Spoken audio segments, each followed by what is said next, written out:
করত বংশীবদন দাস নামে এক চাষি।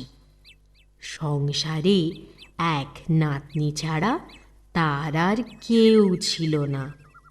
বাপ মাহারা নাতনি রমলা তার দাদুকে খুব ভালোবাসত।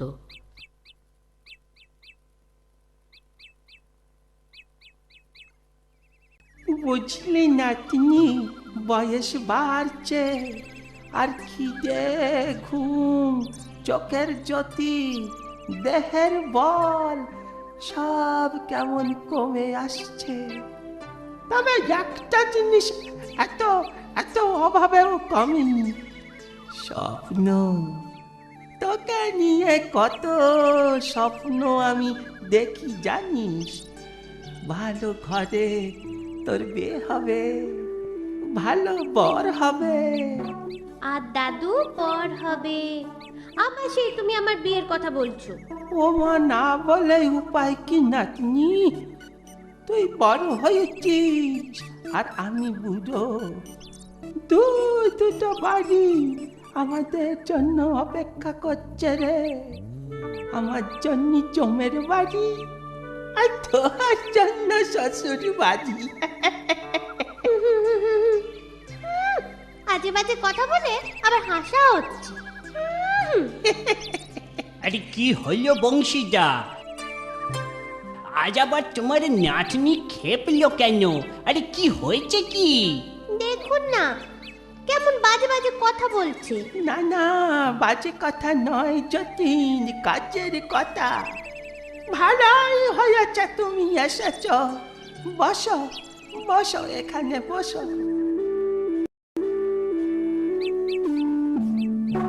হ্যাঁ বসুন, আপনারা গল্প করুন, আমি যাই রান্নার কাজে।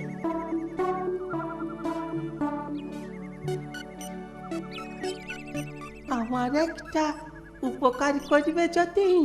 কি গো? একটা ভালো পাত্রের সন্ধান দেবে। সে না হয় দিলাম, কিন্তু কিন্তু বিয়ে দেবে কি করে বংশীদা? তোমার তো তেমন টেকা করি নেই। সেই আমি ভেবেই রেখেছি। ওই চাষের জমি এই বাড়ি বেচে দেব। সে কি? হ্যাঁ, আরে চাষের জমি বেচলে তুমি খাবে কি? আর আর বাড়ি বেচলে তুমি থাকবে কোথায়? সে ছোট দেখে একটা ঘর কিনে নেব খন। ঠিক আছে, তোমার ঘর জমি না হয় আমি কিনবো। আরে ভয় নেই, ভয় নেই, অন্যদের থেকে 2 পয়সা বেশি দেব, তোমায় আমি ঠকাবো না। বাঁচালে বাঁচালে যতীন, তুমি আমায় বাঁচালে। শোনো শোনো বংশীদা, শোনো, এ বাড়ি কেনার পরেও তোমায় কোথাও যেতে হবে না। বাকি জীবনটা তুমি এখানে এই বাড়িতেই কাটিও। না না না না যতীন, তা হয় না। তুমি ভালোবেসে সুযোগ দিলেই আমি তা নেব কেন? আচ্ছা যতীন, তোমার খোঁজে কোনো কম দামি বাড়ি বিক্রি আছে নাকি? না গো বংশীদা, তবে তোমার জন্য খোঁজ নিয়ে দেখতে পারি।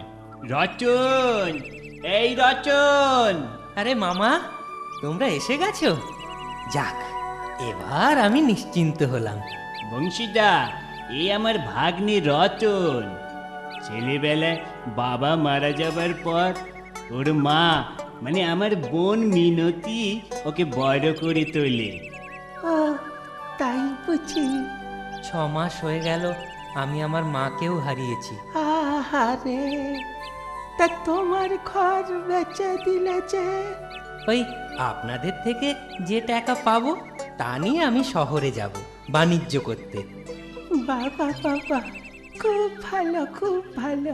তা বাবু ব্যথা করবে কবে? ও দাদু, তোমার সেই এক কথা।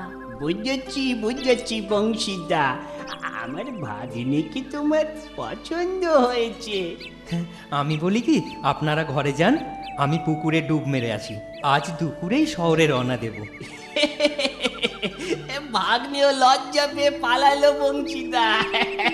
চলো চলো, আমরা আমরা ঘরের ভেতরে যাই। হ্যাঁ হ্যাঁ, তাই চলো তাই চলো। রতন ছেলেটা বড় ভালো, একেবারে রত্ন, তাই না? হবে হয়তো। বড্ড একা। ও ঠিক আমার মতো, তোকে আমি ওর হাতে দেব নাতনি। শোনো, তুমি বসে বসে স্বপ্ন দেখো, আমি যাই। উহ, ঘরদোর গোছগাছ করে গা হাত পায়ে একদম ব্যথা হয়ে গেছে। এদিকে আবার রান্না না করলেও নয়, কি যে করি। তুমি বসো গো মেয়ে, আমি রান্না করে দিচ্ছি।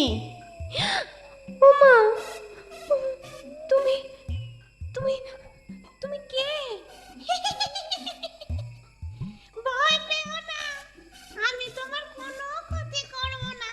3 বাড়ি রান্নার কাজ করে সংসার চালাতাম, তাই আজও রান্না করার শখ যায়নি গো। কিন্তু কিন্তু তুমি কে তা তো বললে না? আমি রতনের মা গো, রতনের মা। তুমি এখনো এই বাড়িতে থাকো? ধ্যাৎ, পেতনি কখনো বাড়িতে থাকে? পেতনি থাকে গাছে, আমিও গাছে থাকি। শোনো, এ বাড়িটা না এখন আর তোমার ছেলের নয়, আমরা কিনে নিয়েছি। জানি জানি, আরে কি আমি ভাগাতে পেরেছ? এসো এসো, ঘর ঘটকা দেবো। না না না, ভাগাবো না। আমি বলছিলাম তোমার ছেলে এখন শহরে থাকে একা, তুমি বরং তাকে রান্না করে খাওয়াকে যাও। কি যে বলো না, আমি পেতনি হয়েছি জানলে ছেলে দুঃখ পাবে না? এখানেও নিজেই রেঁধে খেত, সেখানেও তাই খাবে। তাহলে আমাকেও রান্না করতে দাও। কেন? আমার রান্না কি খারাপ? খেয়ে দেখোই না। বেগুন কেটে দাও, আলু কেটে দাও, আমি রান্না করছি। মাছের ভিতরে সই, আলু বেগুনের ঝোল, খেতে ভালোবাসি, আমি কাজের বসি।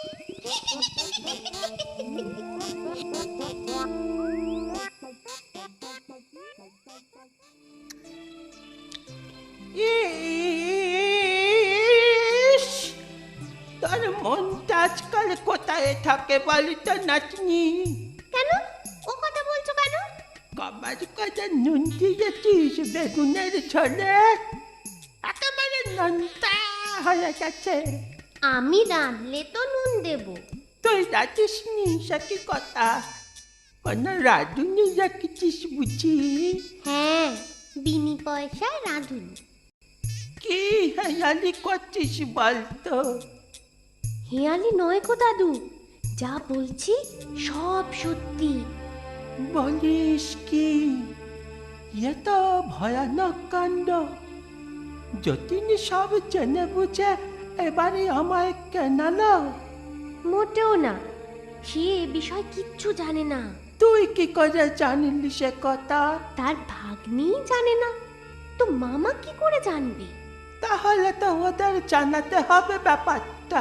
না না না, না কেন? জানালে ওরা দুঃখ পাবে, আর আমাদের রাঁধুনিও রেগে যাবে যে। ও বুঝেছি বুঝেছি, রান্নার ছককে তুই আর নিতে চাইছিস নে। না রাঁধলে দুপুরে কি হাওয়া খেয়ে থাকবে? তা বটে। শোন, আজ দুপুরে একটু খিচুড়ি বানাস তো। খিচুড়ি খাবে? হ্যাঁ। ঠিক আছে।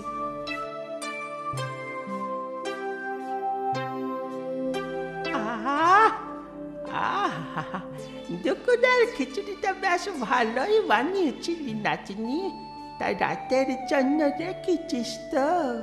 বাঁচলে তো রাখবো। একটু বেশি করে বানালাই পাত্রিস থেকে যেত। একটু কেন, অনেক বেশি বানিয়েছিলাম। তাহলে থাকলো না কেন বল? তুমি কবার করে চেয়ে খেয়েছো মনে আছে তোমার দাদু? ও অনেকবার করে চেয়েছি বোধহয়, হবে হয়তো। তা রাতে কি রান্না করছিস?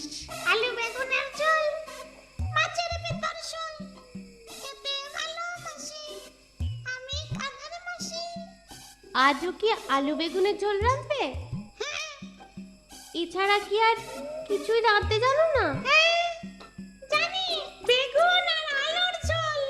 সে তো একই হলো। তাহলে শোল মাছ নিয়ে এসো। এ?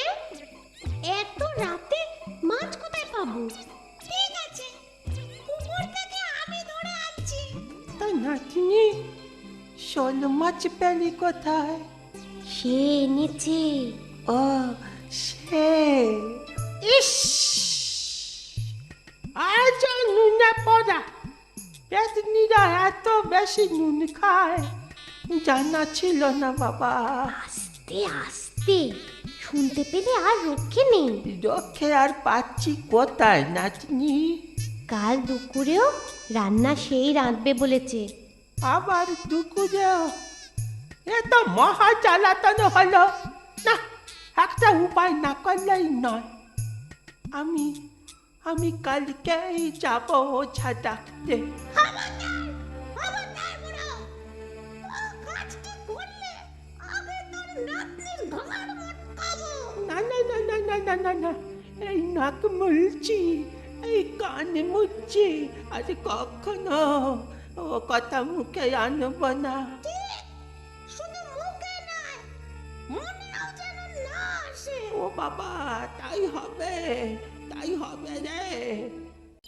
বংশীদা, এসো এসো।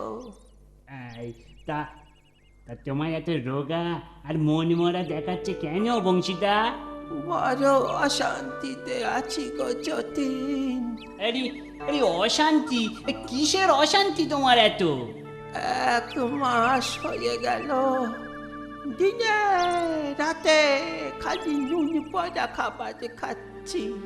কিন্তু রমলার রান্না তো ভালো, নুন পোড়া হবে কেন? আরে না না, জমলা তো রান্নাই করে না। তোমরা যে কি বলছো ছাতা, কিছুই আমার মাথায় ঢুকছে না। ইলাম একটা খুশির খবর দিতে। খুশির খবরটাই শুনি, দাদুর কথা শুনতে হবে না। শহরে গিয়ে রতন 1 মাসেই বড় লোক হয়ে গেছে গো। এবার আর তার বিয়েতে আপত্তি নেই। যাক, বাঁচা গেল। এবার জমলার সাথে আমিও সহজে থাকবো বাবা। এবারেতে আর নয়। সে কি গো বংশীদা, জামাইয়ের ঘরে থাকবে, তোমার নিজের ঘরে থাকতে? আরে বাবা, হ্যাঁ হ্যাঁ হ্যাঁ, তাই থাকবো। রোজ রোজ আমি ওই নুন পচা খাবার খেতে পারবো না। কি মুশকিল, নিজে রান্না করে যখন খাবে, নুন না দিলেই তো পারো। আরে বাবা, সে কি আমার রান্না করতে দেবে? কে?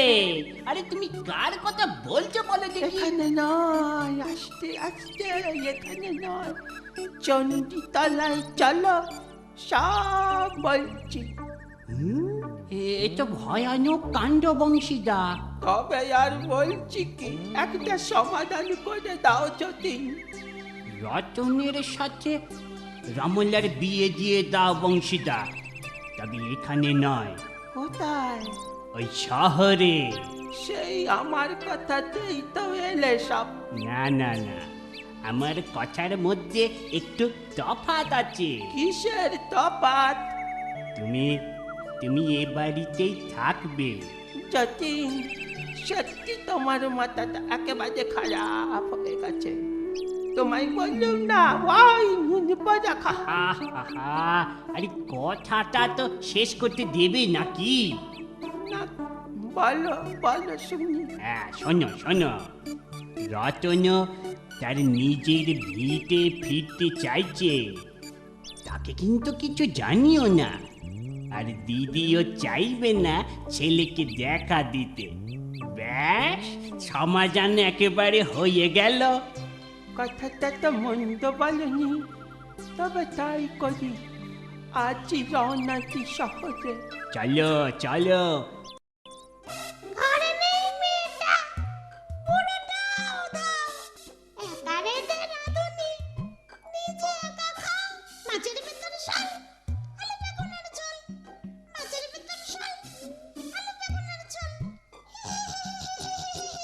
বুঝলেন দাদু, বাপ মায়ের ভিটে, এর মায়া কি ভোলা যায়?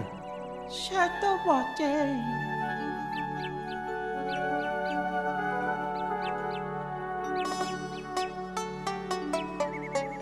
এ বাড়ি আবার আমি কিনেই নেব। কি যে বলো না, তুমি আমার নাতি জামাই, এটা তোমারই বাড়ি। না না, তা হয় না। ঘর জামাই আমি থাকতে পারবো না। কি বলো রমলা? সে তুমি যা ভালো বোঝো। আমরা ফিরে যাচ্ছি। হ্যাঁ মা। মা, কে তোমার মা? আপনি আপনি আমার শাশুড়ি মা। রতন তোমার বিয়ে করেছে বুঝি? ভালো, তুমি ভালো মেয়ে। আজ আমি বেঁচে থাকলে তোমায় বরণ করে ঘরে তুলতাম। আজ আপনি রান্না করবেন না মা? খেপেছো? শাশুড়ি রান্না করবে আর তুমি পায়ের উপর পা তুলে গিলবে, সেটি হবে না। তবে আমার অবস্থার কথা ছেলেকে জানিও না। জানালে জানালে রতন কষ্ট পাবে। আজ থেকে রান্না বান্না করে তুমি সংসার সামলাও। রতনের একটু যত্ন নিও। দেখো আমার রতনের যেন কোনো কষ্ট না হয়। আমি চাই এ বাড়িতে আর ফিরবো না। ভালো থেকো, সুখে থেকো। প্রণাম শাশুড়ি মা, প্রণাম। আপনার আদেশ আমি সেই মনে পালন করব। রমলা তার কথা রাখে, এমনকি শাশুড়ি মায়ের আত্মার শান্তির জন্য স্বামী রতনকে নিয়ে যায় গয়ায় তার মায়ের পিণ্ড দিতে। বৃদ্ধ বংশীকেও আর নুন পোড়া খাবার খেতে হয় না।